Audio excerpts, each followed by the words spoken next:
పెద్దలకు అందరికి కూడా నేను పేరు పేరున ధన్యవాదాలు తెలియజేస్తా ఉన్నా. ఒక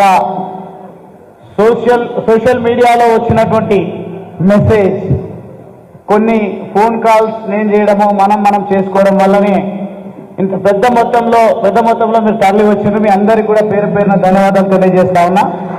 ముఖ్యంగా ఈ కార్యక్రమాన్ని దిగ్విజయం చేయడం కోసం స్థానిక కౌన్సిలర్స్, అదేవిధంగా కొంతమంది ముఖ్య నాయకులు, టౌన్లో ఉంటున్నటువంటి వాళ్ళందరూ పనిచేసిండ్రు. ఒకరి పేరు చెప్పి ఇంకొకరి పేరు చెప్పకపోతే బాగోదు. ఈ కార్యక్రమాన్ని దిగ్విజయం చేస్తున్న మీ అందరికీ పేరు పేరున ధన్యవాదాలు తెలియజేస్తూ, ఈరోజు మన కేటీఆర్ గారు, మన పార్టీ వర్కింగ్ ప్రెసిడెంట్ గారు వస్తున్నారు అనగానే కాంగ్రెస్ పార్టీ గుండెల్లో దడ పుట్టింది. అడ్డుకునే ప్రయత్నం చేస్తున్నారు. సోషల్ మీడియాలో మెసేజ్లు పెడుతున్నారు. అదేవిధంగా మెయిన్ స్ట్రీమ్ మీడియాలో విమర్శలు కురిపిస్తా ఉన్నారు. గువ్వల బాలరాజు ఏం చేసిండు, ఏం చేయలేదు అని మా ప్రభుత్వం పైన అభాండాలు వేసేటువంటి ప్రయత్నమే చేస్తా ఉన్నారు తప్ప వాస్తవంగా కేసీఆర్ ఏం చేసిందో మన పద్మ చెప్పిందే సరిపోతుంది. వాస్తవంగా తెలంగాణ రాష్ట్రాన్ని సాధించిండు. ఆ ఉద్యమంలో మీరందరూ ఆంధ్ర పెట్టుబడిదారుల పంచాన ఉన్నప్పుడు మేము కేసీఆర్ గారి అడుగుజాడల్లో, కేటీఆర్ గారి అడుగుజాడల్లో నడిచి తెలంగాణ రాష్ట్రాన్ని ఆంధ్ర పాలకుల నుండి విముక్తి చేయించినాం. మొట్టమొదటి తెలంగాణ తల్లి విగ్రహం ఉమ్మడి మహబూబ్ నగర్ జిల్లాలో మన అచ్చంపేటలో పెట్టుకోవడం జరిగింది. ఇప్పుడు ఆ తల్లి పైన కూడా దాడి చేస్తున్నారు.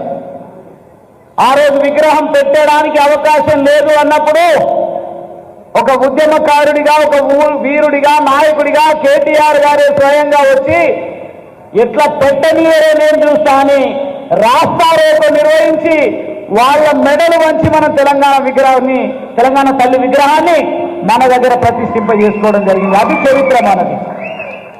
అట్లంటే తెలంగాణ రాష్ట్రాన్ని తెచ్చిందో, ఉద్యమం చేసిందో, తెలంగాణ తల్లి, తెలంగాణ స్ఫూర్తి అందరి లోపల నింపిందో అది వేరే ఒక ఘట్టం. అయితే మరో ఘట్టం, జిల్లా కేంద్రానికి మన నియోజకవర్గ కేంద్రం నుంచి రోడ్లు చేసినాం. మన నియోజకవర్గ కేంద్రం నుంచి మండల కేంద్రాలకు రోడ్లను ఏర్పాటు చేసుకున్నాం. ప్రతి గ్రామంలో కోట్లాది రూపాయలతో సీసీ రోడ్లు చేసుకున్నాం, సైడ్ రైళ్లు చేసుకున్నాం. ప్రతి ఆలయానికి నిధులు ఇచ్చినాం. ప్రతి మందిరానికి, ప్రతి మసీదుకు, దర్గాకు, చిల్లాకు చిన్న చిన్న మనోభావాలు, ప్రతి ఒక్కరికి మనోభావాలను గౌరవించి చిన్న విషయాల్లో కూడా దృష్టి కేంద్రీకరించి లోతుగా మనము అచ్చంపేట అభివృద్ధి కోసం అధ్యయనం చేసి మనం పనిచేసుకోవడం మీకు, నాకు, మనందరికీ కూడా తెలిసిందే. కానీ ఈరోజు కాంగ్రెస్ పార్టీ అంటుంది ఏం చేసిందో అని. ఒకటి, మార్కెట్, ఇంటిగ్రేటెడ్ మార్కెట్ నిర్మాణం విషయంలో అసాధ్యం అనుకున్నటువంటి ఫారెస్ట్ డిపార్ట్మెంట్ కు సంబంధించినటువంటి ల్యాండ్ను సేకరించి ఒక అద్భుతమైనటువంటి, ఎందుకంటే అడుగు ఆలస్యంగా పడ్డా పకడ్బందీగా పడాలని ముఖ్యమంత్రి కేసీఆర్ గారు, మన మాజీ ముఖ్యమంత్రి గారి ఆలోచన ఏ రకంగా ఉంటుందో అదే దిశలో ఆలోచన చేసినాం. కాబట్టి 1.5 ఎకరా, అది కూడా నిరుపయోగంగా ఉన్నటువంటి ఇరిగేషన్ శాఖకు సంబంధించినటువంటి కార్యాలయాల సముదాయాన్ని తీసివేసి ప్రభుత్వం నుంచి జీవో తీసుకొచ్చి ఆ స్థలాన్ని మనం ఇంటిగ్రేటెడ్ మార్కెట్ కోసం కేటాయించుకున్నాం. సరిపోదు అని ఫారెస్ట్ భూమిని కూడా తీసుకొని శాశ్వతమైనటువంటి పరిష్కారం కోసం ఆలోచన చేసినాం. 100 పడకల దవాఖాన కట్టినాం, 30 పడకల దవాఖానాలు కట్టినాం. అదేవిధంగా ఇక్కడ ఉన్నటువంటి ప్రజలకు రక్షణగా ఉండేటట్టుగా పోలీసు శాఖతో మంచిగా పని చేయించుకున్నాం. వ్యక్తిగతమైనటువంటి విషయాలలో ఎక్కడ పోలీసులు కానీ అధికారులను కానీ వాడుకోలేదు. ఇక్కడ ముఖ్యంగా గూండాయిజం, రౌడీయిజాన్ని దూరం చేసి శాంతి భద్రతలను నియంత్రణలో పెట్టి ప్రతి ఒక్కరికి రాజకీయం అంటే ఏంది, ప్రజాసేవ అంటే ఏంది అర్థమయ్యే విధంగా ప్రజల మధ్యలో ఉంటూ ప్రజల కోసం పనిచేసినాం. ఏ చిన్న సమస్య వచ్చినా అది చాలా మంది అనుభవస్తులు ఈ చిన్న చిన్న విషయాలు మనం పట్టించుకోవద్దు అని చెప్పినా మనమే చిన్న విషయాలు పట్టించుకోవాలి, అసెంబ్లీలో మాట్లాడాలి, ప్రభుత్వంతో నిధులు తీసుకురావాలి. ఈ సమస్యను కూడా కొంత ఇబ్బంది అయినా పర్వాలేదు, మనల్ని ఒక సేవకుడిగా, ఒక అన్నగా, ఒక తమ్ముడిగా, ఒక శాసనసభ్యుడిగా ప్రజలు ఎన్నుకున్నారు కాబట్టి ప్రతి సమస్యను విని పరిష్కరించాలని ఉదయం 6-7 గంటల నుండి ప్రజా సమస్యలు విని పరిష్కరించడం మొదలు పెడితే రాత్రి 1, 2, 3 గంటల వరకు కూడా క్యాంప్ ఆఫీస్ లో అందుబాటులో ఉంటూ అనునిత్యం ప్రజల సమస్యల పరిష్కారం కోసం పనిచేస్తాం. స్థానికంగా స్టేడియం నిధులు నిర్మాణం కోసం నిధులు కేటాయించడం జరిగింది. పనులు ఆలస్యమైందంటే టెండర్ ప్రక్రియ అధికారులకు మనం తీసుకొచ్చినటువంటి 100 కోట్ల రూపాయల నిధులు ఎస్టిమేట్ చేయాలంటేనే సాధ్యపడినటువంటి స్థాయిలో మన ప్రభుత్వము, మన నాయకుడు కేసీఆర్ గారు మనకు అన్ని నిధులు ఇచ్చింది కాబట్టి కొంత ఆలస్యం అయితే అయి ఉండొచ్చు, కానీ కొన్ని విషయాల్లోనే మనం వెనుకబడి ఉండొచ్చు తప్ప ఇక్కడ ఉన్నటువంటి అడవిలో నివాసం ఉంటున్నటువంటి చెంచులు, బంజారాలు, దళితులు, ఆదివాసీలు, అదే మాదిరిగా ఇక్కడ ఉన్నటువంటి బీసీలు, ఎస్సీలు, ఎస్టీలు, అగ్రవర్ణాల్లో ఉన్నటువంటి వ్యవసాయమే ఆధారితంగా బ్రతుకుతున్నటువంటి రైతులకు నీళ్లు కావాలని మనం కల్వకుర్తి ఎత్తిపోతల పథకం ద్వారా తీసుకొచ్చినటువంటి కాలువ ద్వారా దాదాపుగా 70,000 ఎకరాలకు సాగునీరు అందిస్తున్నటువంటి మాట వాస్తవం. శాశ్వత పరిష్కారం కోసం గౌరవ కేసీఆర్ గారి ఆశీర్వాదంతోన దాదాపుగా 2,1800 కోట్లతోన మనం ప్రాజెక్టు మంజూరు చేసుకొని శంకుస్థాపన చేస్తే వాళ్ళు చేయాల్సిన పని, వాళ్ళు ఇచ్చినటువంటి హామీలను నెరవేర్చడం పైన దృష్టి కేంద్రీకరించడం కాకుండా మనము నిర్మించినటువంటి నిర్మాణాల దగ్గర ఉన్నటువంటి శిలాఫలకాలను కూలగొడతా ఉన్నారు. మనం సాధించినటువంటి ప్రాజెక్టులను రద్దు చేసేటువంటి ప్రయత్నం చేస్తా ఉన్నారు. ఏ మాట అంటే ఆ మాట అసాధ్యమైనటువంటి హామీలు ఇచ్చి నెరవేర్చుకోలేనటువంటి స్థితిలో మన పైన దాడులకు పూనుకుంటా ఉన్నారు. మనం చేసింది మొత్తం తప్పు అన్నట్టుగా అభివర్ణించేటువంటి ప్రయత్నం చేస్తా ఉన్నారు. అసెంబ్లీ సాక్షిగా మనం చేసినటువంటి కాళేశ్వరం విషయంలో వాళ్ళు విషం చిమ్ముతున్నటువంటి విధానం చూస్తా ఉంటే చేసేది ఏది లేదు వాళ్ళ చేతుల్లో సాధ్యం కాదు కాబట్టి అబాండాలు వేసుకుంటూ పబ్బం గడుపుకునేటువంటి ప్రయత్నం వాళ్ళు చేస్తా ఉన్నారు. సోదరులారా, మనము ఏ ఒక్క పదవి లేకుండానే ఉద్యమం నుంచి వచ్చినటువంటి ఉద్యమకారులం. ఈరోజు ఏ ఎన్నికల కోసమో ఈ మీటింగ్ మనం పెట్టుకోలేదు. మనము ఏదైతే వాళ్ళ దాడులు విపరీతంగా గెలిచి గెలుపును కూడా ఆస్వాదించలేని స్థితిలో మన ఇళ్ల పైన టపాకాయలు కాల్చి మీద వేయడం, డీజేలు పెట్టి ఎగిరి గంతులు వేయడం, మళ్ళీ ఎవరైనా వస్తుంటే అడ్డుకుంటామని భయప్రాంతులకు గురి చేసేటువంటి ప్రయత్నం వాళ్ళు ఏదైతే చేస్తా ఉన్నారో వాళ్ళ తాటాకు చప్పుళ్లకు భయపడే ప్రసక్తే లేదు.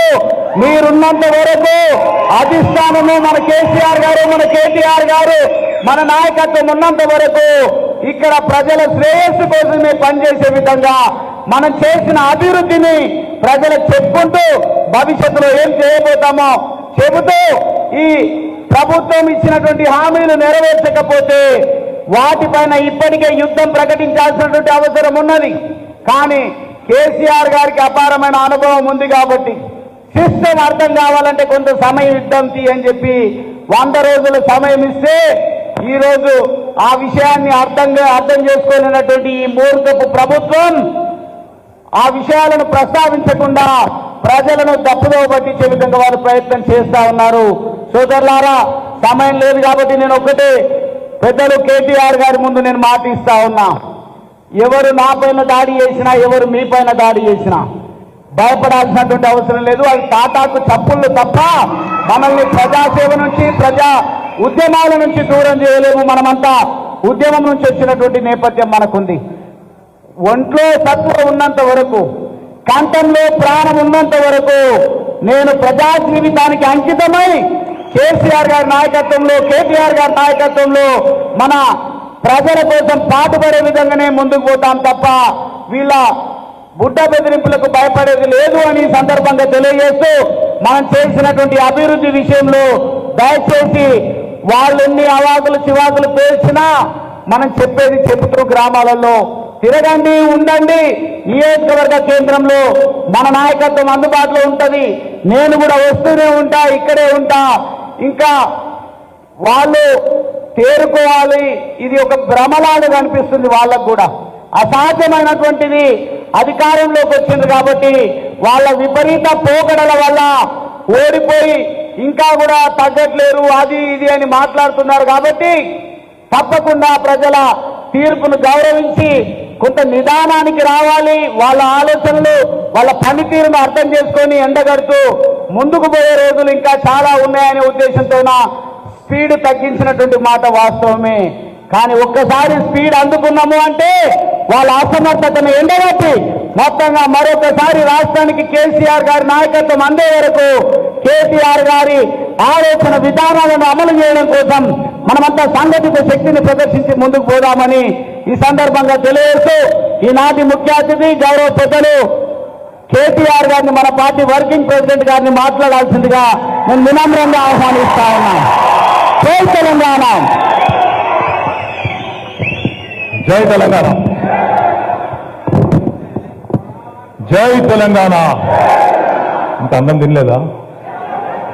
కొద్దిగా గట్టిగా సౌండ్ పెంచాలా? జై తెలంగాణ. కేసీఆర్ గారి నాయకత్వం, కేసీఆర్ గారి నాయకత్వం. తెలంగాణ మన వీరులకు. గౌరవనీయులు మన సోదరుడు, మీ అందరి ఆత్మీయ నాయకుడు, నాగర్ కర్నూలు జిల్లా బీఆర్ఎస్ పార్టీ అధ్యక్షుడు, ఈ కార్యక్రమ సభాధ్యక్షుడు, అచ్చంపేట మాజీ శాసనసభ్యులు, యువ నాయకుడు, ఉత్సాహవంతుడు మా తమ్ముడు శ్రీ గువ్వల బాలరాజు గారికి, గౌరవనీయులు పెద్దలు, సీనియర్ శాసనసభ్యులు, మొన్నటిదాకా ఆర్టీసీ చైర్మన్ గా నిజామాబాద్ జిల్లాలో సుదీర్ఘ రాజకీయ అనుభవం కలిగిన గౌరవనీయులు పెద్దలు అన్నగారు శ్రీ బాజిరెడ్డి గోవర్ధన్ అన్నగారికి, గౌరవ జిల్లా పరిషత్ చైర్మన్ సోదరి శ్రీమతి శాంతాకుమారి గారికి, గౌరవనీయులైన మన మున్సిపల్ చైర్మన్ సోదరులు 2001 నుంచి ఈ రోజు వరకు ఉద్యమంలో ఉంటూ ఈరోజు ఒక ఉద్యమకారుడికి గుర్తింపు లభించిన క్రమంలో బాలరాజు గారి ప్రోత్సాహంతో మున్సిపల్ చైర్మన్ గా ఎంపికైన సోదరులు నరసింహ గౌడ్ గారు, గౌరవనీయులైన మన పక్క నియోజకవర్గం కల్వకుర్తి నుంచి ఇక్కడికి విచ్చేసిన సోదరులు మిషన్ భగీరథ మాజీ చైర్మన్ గారు సోదరులు వెంకటేష్ గారు, ఫుడ్ కమిషన్ చైర్మన్ గారు సోదరులు గోలి శ్రీనివాస్ రెడ్డి గారు, గౌరవనీయులైన కల్వకుర్తి మున్సిపల్ చైర్మన్ సోదరుడు మా దండం పెట్టుకో ఎడమ సత్యం గారు, గౌరవనీయులైన స్పోర్ట్స్ అథారిటీ ఆఫ్ తెలంగాణ మాజీ అధ్యక్షులు గౌరవనీయులైన సోదరుడు వెంకటేశ్వర రెడ్డి గారు, వేదికపైన ఆసీనులైన గౌరవనీయులైన మార్కెట్ కమిటీ చైర్మన్లు, జెడ్పీటీసీలు, గౌరవనీయులైన ఎంపీపీలు, గౌరవ మున్సిపల్ కౌన్సిలర్లు, జెడ్పీ కోఆప్షన్ సభ్యులు, ఇంకా వేదికపైన చాలా మంది నాయకులు ఉన్నారు. ఎవరెవరి పేర్లు అయితే నేను చెప్పలేదో వాళ్ళు మనసులోనే తిట్టుకోండి, బయట తిట్టకండి. కేవలం మనసులో లోపల తిట్టుకొని బయట తిట్టకూరి. వేదిక ముందున్న 2 దశాబ్దాలుగా గుండెల నిండా తెలంగాణ వాదాన్ని నింపుకొని గులాబీ జెండాను భుజం మీద మోస్తున్న మా తోబుట్టువులందరికీ పేరు పేరున హృదయపూర్వకంగా శిరస్సు వంచి నమస్కారాలు. పాత్రికేయ మిత్రులకు కూడా ప్రత్యేకంగా నమస్కారాలు. ఇంతకుముందు ఎవరు మాట్లాడుతున్నప్పుడు గుర్తులేదు కానీ రాడు అమెరికా పోయిండు రానని చెప్పిండట. రాడు అమెరికా పోయిందంటే అమెరికాకి పర్మనెంట్ గా పోలేదు, పోయింది 4 రోజులకి. తప్పకుండా అచ్చంపేటలో మీరు పిలిచిన తర్వాత అమెరికా నుంచి కాదు అంటార్క్టికా నుంచి కూడా తప్పకుండా వస్తాయని చెప్పి ఇలా బాలరాజు గారు చెప్తే ఇక్కడికి వచ్చినాక మీ ఉపన్యాసాలు వింటే నిజంగా కూడా చాలా ఉత్సాహం వచ్చింది. మా సోదరి పద్మ, నా పేరే సర్పంచ్ పద్మ అన్నది. ఎక్కడుంది పద్మ? మా సోదరి పద్మక్క మాట్లాడింది, పద్మమ్మ మాట్లాడింది. ఏమన్నది? అన్నా మనం ఓడిపోలేదు, మీరు బాధపడకండి, తెలంగాణ తెచ్చిన నాడే మనం గెలిచినము, మన నాయకుడు కేసీఆర్ గారి నాయకత్వంలో అసాధ్యం అనుకున్న తెలంగాణను తెచ్చుకున్నాం, ఇదేముంది అని మాట్లాడింది. ఆ తర్వాత చాలా మంది సోదరులు మాట్లాడినారు. గోపాల్ రెడ్డి గారు మాట్లాడినారు, అమరుద్దీన్ గారు మాట్లాడినారు, రాంబాబు మాట్లాడినాడు, నరసింహ గౌడ్ గారు, శాంతా కుమారి గారు, ఒకరుగా చాలా మంది సోదరులు మాట్లాడినారు. అందరు ఉపన్యాసాలు నేను జాగ్రత్తగా వింటా ఉంటే, బాలరాజన్న చెప్పింది కూడా జాగ్రత్తగా వింటా ఉంటే, బాలరాజన్న మాట్లాడుకుంటే ఏమన్నాడు? వాళ్ళు దాడులు చేస్తారు, తాటాకు చప్పుళ్లకు భయపడద్దు. నేను ఒకటే అంటున్నా, దాడులు చేస్తారు. దేంతో చేస్తారు? ఎలక్షన్లలో వాళ్ళు ఇటుకలు ఇసిరేసిండ్రు. ఇటుకలేనా రాళ్ళ? ఇటుకలు ఇసిరేసిండ్రు. మనం కూడా కొన్ని రోజులు చూస్తాం. వాళ్ళు ఇటుకతో కొడితే రాళ్లతో కొట్టే రోజులు కూడా తొందరలో ఉన్నాయి. భయపడాల్సిన అవసరం ఏం లేదు. ఏం చేస్తారు? ఎక్కువ గోర్లతో గీకుతారు, పనులతో ఉరుకుతారు, అంతే కదా. మనకు లేవా గోళ్ళు పనులు? మనకు లేదా 60 లక్షల బలగం? వాళ్ళేదో ఇయ్యాల నిన్నీయాల అధికారంలోకి వచ్చి, మన దగ్గర సామెత ఉంది, మరి మీ అచ్చంపేటలు ఉందో లేదో తెలియదు కానీ, అడ్డిమారి గుడ్డి దెబ్బ అంటారు. అడ్డిమారి గుడ్డి దెబ్బ అంటారు ఇక్కడ కూడా. అడ్డిమారి గుడ్డి దెబ్బ అన్నట్టు అనుకోకుండా అధికారంలోకి వచ్చింది తప్ప కొండారెడ్డిపల్లిలో కూడా నమ్మలేవాడు. రేవంత్ రెడ్డి ముఖ్యమంత్రి అవుతాడని ముందే చెప్పింటే కాంగ్రెస్ పార్టీకి 30 సీట్లు కూడా రాకపోతుండే. ఏదో అనుకోకుండా గాలివాటంగా సంతే గారెల బుట్టలో పడ్డట్టు వాళ్ళు కూడా ఊహించుకోలే, వాళ్ళు కూడా అనుకోలే, వాళ్ళు కూడా కలగనలే. మాకు కూడా చెప్తున్నారు సాటుకు అసెంబ్లీలో, అన్న అమ్మతోటి చెప్తున్నాం, మహబూబ్ నగర్ జిల్లాలో మేము దబ్బన గెలిస్తే 5-6 గెలుస్తాం అనుకున్నాం కానీ 12 గెలుస్తామని కలలు కూడా అనుకోలేదన్నాను వాళ్ళే చెప్తున్నారు మాకు. కాబట్టి వాళ్ళు కూడా ఊహించుకోలే, వాళ్ళు కూడా కలగనలే. అందుకే అసెంబ్లీ ఎన్నికలకు ముందు ఇష్టం వచ్చిన వాగ్దానాలు ఇచ్చింది. ఏమన్నారు? 2 లక్షల ఉద్యోగాలు ఇస్తామన్నారు, 2 లక్షల రుణమాఫీ అన్నారు, అందరికీ అన్ని అన్నారు. కానీ ఇప్పుడు కుడితిల పడ్డ ఎలకలెక్క అయింది పరిస్థితి. అధికారంలోకి వచ్చిండ్రు, ఏం చేయాలో తెలుస్తలేదు. అప్పుడేమో అందరికీ అన్ని, ఇప్పుడేమో కొందరికే కొన్ని ఇస్తాం, కొన్ని మాత్రమే చేస్తాం, మిగతా 7 చేస్తాం. కేసీఆర్ గారు ఖజానా ఖాళీ చేసిపోయిండు అని తిరిగి మాటలు మాట్లాడుతున్నారు. అసలు ఆయన ముఖ్యమంత్రిలాగా మాట్లాడుతుండా రేవంత్ రెడ్డి? సెక్రటేరియట్కి వచ్చి లంకె బిందెలు ఉంటాయనుకొని వచ్చినా ఖాళీ కుండలు ఉన్నాయి, లంకె బిందెలు అన్ని పోయినాయి అంటున్నాడు. లంకె బిందెల కోసం ఎవరు తిరుగుతారన్నా? లంక బిందెల కోసం ఎవరు తిరుగుతాడు? మరి ఇదివరకు కొండారెడ్డిపల్లిలో ఏం పని చేస్తుండనో వాళ్ళ కుటుంబం నాకు తెలియదు, వాళ్ళ ఏం పని చేస్తుండనో వాళ్ళ చరిత్ర ఏందో నాకు తెలియదు, మీకే బాగా తెలుసు. అచ్చంపేటలో లంకె బిందెల కోసం తిరుగుతారంట. ఎవరన్నా ముఖ్యమంత్రి మాట్లాడే మాటనేనా అది? లంకె బిందెల కోసం గడ్డపారలు పట్టుకొని, తట్టపారలు పట్టుకొని, నెత్తి మీద దుప్పటి కప్పుకొని అర్ధరాత్రి దొంగలు తిరుగుతారు. ముఖ్యమంత్రులు, రాజకీయ నాయకులు తిరగరు. అవి కూడా ఎక్కడ తిరుగుతారు? పాడుపడ్డ కోటలల్లా, పాత గడిలల్లా, పాత దేవాలయాలల్లా అర్ధరాత్రి దొంగలు తిరుగుతుంటారు. మరి రేవంత్ రెడ్డి గారి పాత బుద్ధులు మళ్ళా పనుకొని బయటకు వస్తున్నట్టున్నాయి. ఇవాళ ఆయన మాట్లాడుతున్నాడు పెద్ద పెద్ద మాటలు. ఇక ఆయన ఏమేమి మాట్లాడుతున్నాడో మీరు చూస్తున్నారు. ఏమన్నాడు ఎలక్షన్లకు ముందు? అన్నా, ఎవరెవరైతే ఇప్పటిదాకా రుణం తెచ్చుకోలేదు రైతన్నలు అర్జెంటుగా బ్యాంకు గురుకుండ్రి, ఇదివరకున్న రుణం మాఫ్ అయితే కూడా 2 లక్షలు తెచ్చుకోండి, నేను వస్తున్నా డిసెంబర్ 9 నాడు సంతకం పెడతా అన్నాడు. మరి డిసెంబర్ 9 వాయే, జనవరి 9 వాయే, ఫిబ్రవరి 9 వాయే, మార్చి 9 రానే వచ్చాయి. ఏమాయ మరి అదంటే రోషం పొడుచుకొస్తున్నది, ఇంకేదేదో మాట్లాడుతూ ఉన్నాడు, అడ్డం పొడుగు మాట్లాడుతున్నాడు. ఏమన్నాడు? ఆడబిడ్డలకు ఏం చెప్పిండు? అయ్యో అక్క, మీరు నవంబర్లా డిసెంబర్లా కరెంటు బిల్లులు కట్టకుండ్రి, సోనియమ్మ కడుతుంది, మరి కరెంటు బిల్లులు కట్టనివద్దు, మీరు 200 యూనిట్లు ఫ్రీ అని మాట్లాడిండు రేవంత్ రెడ్డి, ఆయన మంత్రివర్గ సభ్యులు. అలా ఏమైందన్నా? మరి సోనియమ్మకు పంపాలన్న బిల్లు, ఇంకెక్కడికన్నా పంపాలన్న, గాంధీ భవన్ కు పంపాలన్న బిల్లు అంటే మెమ్మెమ్మే బెబ్బెబ్బే. ఇప్పటికి మళ్ళీ ఏం లేదు. నేను ఇలా అడుగుతా ఉన్నా ఈ వేదిక ద్వారా, ఏం చెప్పిండ్రు మీరు? ఏం చేస్తున్నారు? ఆడబిడ్డలకు మాట ఇచ్చిండ్రు, అత్తలకు 4,000, అత్తలకు 4,000. వాళ్ళ ఇంట్లో అత్తకు మామ ఉంటే కూడా, అత్తగారి భర్త ఉంటే ఆమె కూడా ఇస్తాం. కేసీఆర్ భార్యాభర్తలకు ఇస్తలేడు, ఒక్కలకే ఇస్తుండు. అవ్వా తాతలకు ఇద్దరికి ఇవ్వాలి, మేము ఇద్దరికి ఇస్తాం, 2,000 కాదు 4,000 ఇస్తామన్నారు. అన్నారా అనలేదా? అన్నాడా? మీ వంశీకృష్ణ కూడా అనే ఉంటాడు. నరికినరు ఆ రోజు. అవ్వా తాతలకు ఇద్దరికి ఇవ్వాలి, ఒక్కలకే ఇస్తే ఎట్లా? కేసీఆర్ 2,000 ఇస్తుండు, నేను 4,000 ఇస్తా, ఆయన ఒక్కలకిస్తే నేను ఇద్దరికి ఇస్తా అన్నాడు. అవ్వా తాతకి ఇచ్చుడే కాదు, ఇంట్లో ఉండే కోడల పిల్లకు కూడా నెలకు 2,500 ఇస్తా అన్నాడు. మరి అలా తెలంగాణలో ఆడబిడ్డలు ఎదురు చూస్తా ఉన్నారు. 1,67,00,000 మంది ఆడబిడ్డలు ఎలక్షన్ కమిషన్ లెక్క ప్రకారం 1 కాదు 2 కాదు, 1,67,00,000 మంది ఆడబిడ్డలు 18 ఏళ్లు నిండినోళ్లు వాళ్ళందరూ ఎదురు చూస్తా ఉన్నారు. మరి ఇలా రేవంత్ రెడ్డి వచ్చిండు, కాంగ్రెస్ వచ్చింది, ప్రభుత్వం వచ్చింది, మాకెప్పటి నుంచి ఇస్తారు 2500 అని వాళ్ళందరూ ఎదురు చూస్తున్నారు. గ్యాస్ ఫ్రీ అన్నాడు, 500 రూపాయలకే సిలిండర్ అన్నాడు. 1,24 లక్షల గ్యాస్ సిలిండర్ కనెక్షన్లు ఉన్నాయి తెలంగాణలో. వాళ్ళందరూ ఎదురు చూస్తున్నారు. 1,24 లక్షల కుటుంబాలు, 1,34 లక్షల 50,000 కరెంటు మీటర్లున్నాయి తెలంగాణలో. వాళ్ళందరూ ఎదురు చూస్తున్నారు, ఎప్పటి నుంచి చాలు చేస్తావు 200 యూనిట్లు ఫ్రీ అని. అప్పుడేమో అందరికీ అన్ని ఇస్తాడు, ఇప్పుడేమో కొందరికే కొన్నట. ఇప్పుడేమో నీకు బండి ఉందా, నీ ఇంట్లో 2 వీలర్ ఉందా, ఉంటే కట్టు, తెల్ల కార్డు లేకపోతే నీకు లేదు అని చెప్పి ఇలా అడ్డం పొడుగు మాట్లాడుతూ ఉన్నారు. అందుకే నేను అంటున్నా, తెలంగాణ ప్రజలు ఎదురు చూస్తా ఉన్నారు. 100 రోజులు మనం కూడా ఓపికగా ఉందాం, తొందరపడద్దు. మార్చి 17 దాకా మనం కూడా ఓపికగా ఉందాం. ఎందుకంటే 10 ఏళ్లు మనకు కూడా ప్రజలు అవకాశం ఇచ్చిండ్రు, అధికారం ఇచ్చినారు. ఇచ్చినప్పుడు మనం కూడా పని చేసినాం.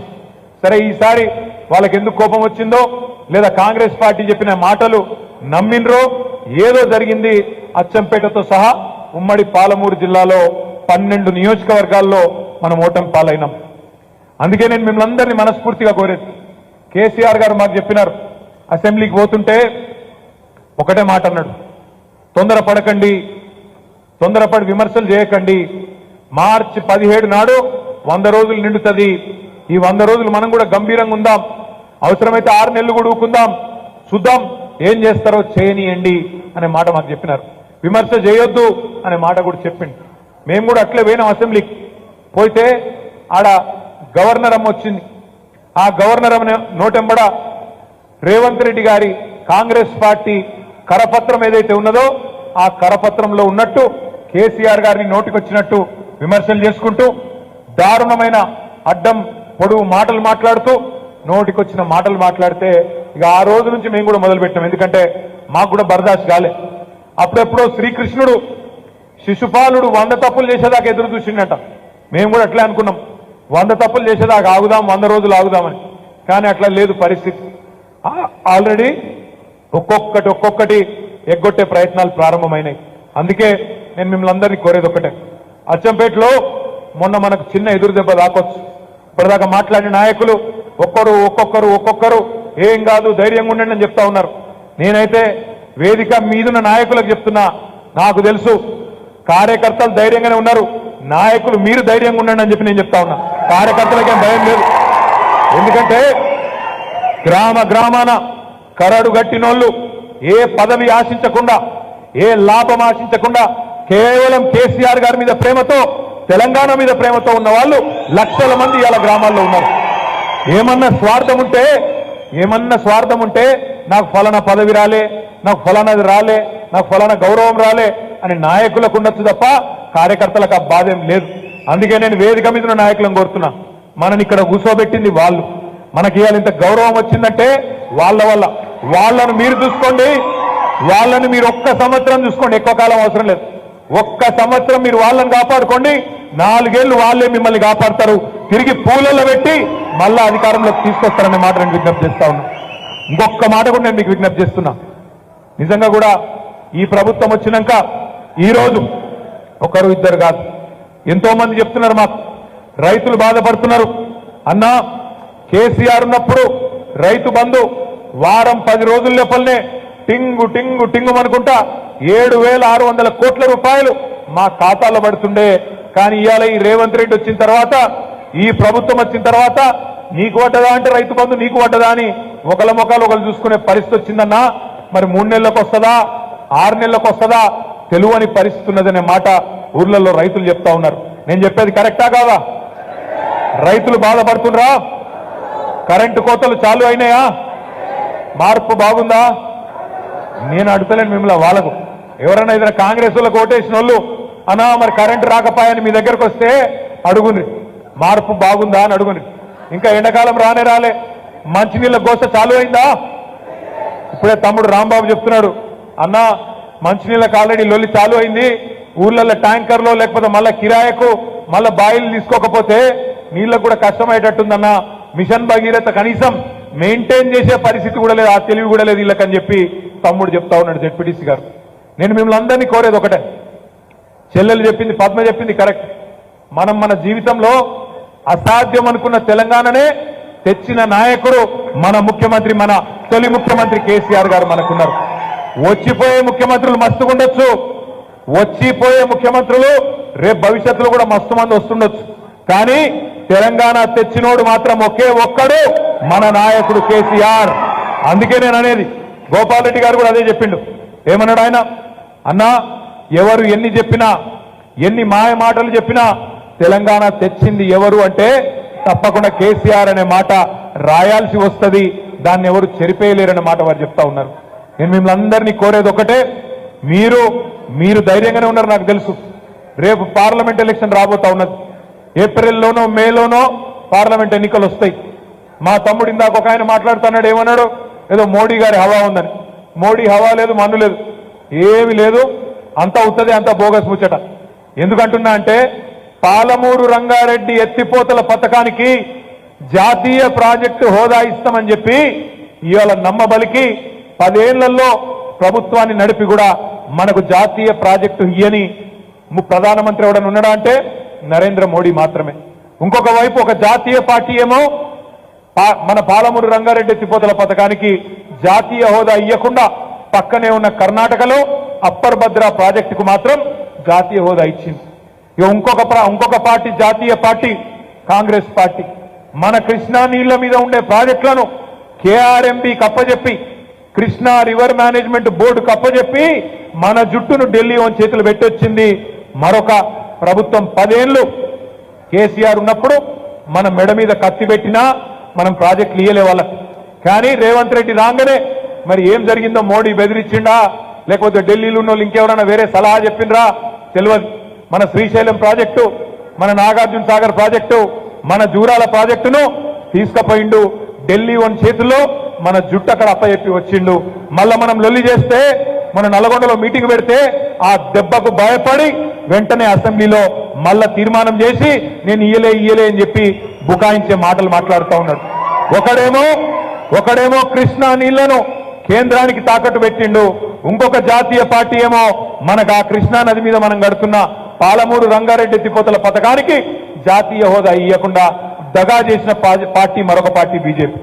అందుకే నేను అనేది, ఈ రోజుకైనా ఏ రోజుకైనా పెద్దలు చెప్తారు, ఎట్టి పనికైనా మట్టి పనికైనా మనోడే ఉండాలి. ఈ గులాబీ జెండా ఉంటేనే తెలంగాణ ప్రయోజనాలు, గల్లీ నుంచి ఢిల్లీ దాకా తెలంగాణ ప్రయోజనాలు కాపాడేది ఈ గులాబీ జెండా ఒక్కటే. పార్లమెంట్ లో గలం విప్పాలంటే, పార్లమెంట్ లో రేపటి రోజున అక్కడుండే ప్రభుత్వాన్ని కానీ ఇక్కడ అసెంబ్లీలో ఉండే ప్రభుత్వాన్ని కానీ చెడుగుడు ఆడాలంటే, అడ్డుకోవాలంటే, తెలంగాణ కోసం కొట్లాడాలంటే మిగతా వాళ్ళకి ఆ సత్తా లేదు. కేవలం మన గులాబీ దండుకే ఉన్నది, గులాబీ సైన్యానికే ఉన్నది. కాబట్టి పార్లమెంట్ ఎన్నికల్లో మళ్ళొక్కసారి ఎక్కడ కోల్పోయిన దాన్ని అక్కడి నుంచే స్టార్ట్ చేసుకుందాం. ఈ రోజు అచ్చంపేటలో బాలరాజు గారు కొద్దిపాటి తేడాతో ఓడిపోవచ్చు. రేపు పార్లమెంట్ లో ఇదే అచ్చంపేటలో మంచి మెజారిటీతో తప్పకుండా మళ్ళీ తిరిగి మన పూర్వ వైభవం సాధించుకుందాం. ఒక్క మాట నేను చెప్తా ఉన్నా, మీ అందరికీ ఒకటే ఒక విజ్ఞప్తి. మొదటి 14 ఏళ్లు కేసీఆర్ గారి నాయకత్వంలో, మీ అందరి నాయకత్వంలో ఉద్యమం చేసుకున్నాం. తర్వాత 10 ఏళ్లు నిర్విరామంగా అభివృద్ధి సంక్షేమ కార్యక్రమాలు చేసుకున్నాం. 24 ఏళ్లు కారు జోరుగా ఉరికింది 100 కిలోమీటర్ల స్పీడ్తోని. మరి 24 ఏళ్లు ఉరికితే కొంత సర్వీసింగ్ అవసరం పడదా? సర్వీసింగ్ అవసరం పడుతుంది కదా. అందుకే 1 నెల 2 నెలలు కారు సర్వీసింగ్ పోయింది. ఇప్పుడు పార్లమెంట్ ఎన్నికల్లో బయటికి దిద్దాం కారును, మళ్ళా గట్టిగా 100 కిలోమీటర్ల స్పీడ్తోని బ్రహ్మాండంగా ఉరికిద్దాం. మీ అందరి ఆశీర్వాదం, మీ అందరి కష్టంతో పార్లమెంటు నుంచే తిరిగి మళ్ళీ మన జైత్రయాత్ర ప్రారంభం కావాలి. నాగర్ కర్నూలు పార్లమెంటును గతంలో గెలిపించింది మీరే, మళ్ళీ గెలిపించేది కూడా మీరే అనే సంపూర్ణమైన విశ్వాసాన్ని మళ్ళొక్కసారి మీకు మీద వ్యక్తం చేస్తూ, అచ్చంపేటలో ఏ కష్టం వచ్చినా బాలరాజు ఉన్నాడు, బాలరాజు కండగా మేమందరం కూడా ఉన్నాం. ఎప్పుడు మీకు ఏ ఇబ్బంది వచ్చినా కూతవేటు దూరంలో 2-2.5 గంటల దూరంలోనే ఉన్నాం. ఎప్పుడు పిలిచినా 38-39 మందిని బ్రహ్మాండంగా కలిసి వస్తామని చెప్పి కూడా మీకు మళ్ళొక్కసారి విజ్ఞప్తి చేస్తూ, జై తెలంగాణ.